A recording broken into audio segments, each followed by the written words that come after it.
नमस्कार, PPR न्यूजवरील उजनी धरण update या सत्रामध्ये मी आपल्या सगळ्यांचं स्वागत करतो। आज आपण प्रत्यक्ष उजनी धरणावरून या धरणाच्या आजची जी काही परिस्थिती आहे, पाणी साठा किती आहे याची संपूर्ण माहिती घेणार आहोत। आपण माझ्या मागे पाहू शकता की आज या धरणामधून 75,000 क्युसेक्स इतक्या वेगानं पाण्याचा प्रवाह भीमा नदी पात्रात सोडला जातोय आणि धरण आज 98% भरलेलं आहे आणि धरणामध्ये 52.57 TMC इतका उपयुक्त पाणी साठा आज 2 तारखेला सकाळी 8 वाजताच्या अपडेटनुसार आहे।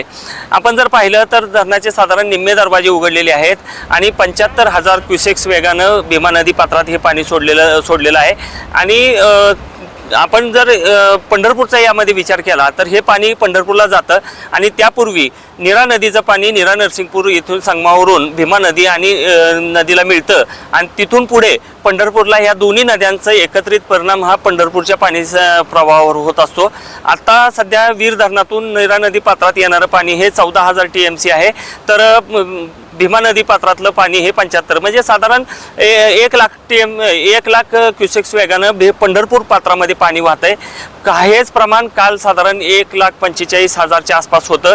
त्यावेळी उजनी धरणातला जो विसर्ग होता तो 90,000 होता, तर वीर धरणातला जो विसर्ग होता तो साधारण 50,000च्या आसपास होता।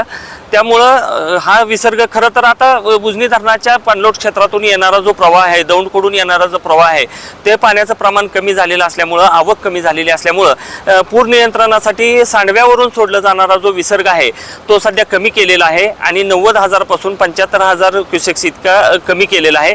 त्यामुळं आता सध्या जरी परिस्थिती पुढची परिस्थिती नियंत्रणात असली तरी येणाऱ्या आवक जर पाण्याची दौंडकडून येणारी वाढली तर मात्र पाणी विसर्ग वाढवावा लागणार आहे आणि तीच परिस्थिती वीर धरणाची पण आहे असे इथल्या अभियंत्यांनी सकाळी दिलेल्या अपडेटमध्ये सांगितलेलं आहे। उजनीच्या अशाच अपडेट पाहण्यासाठी आपण पाहत राहा PPR न्यूज।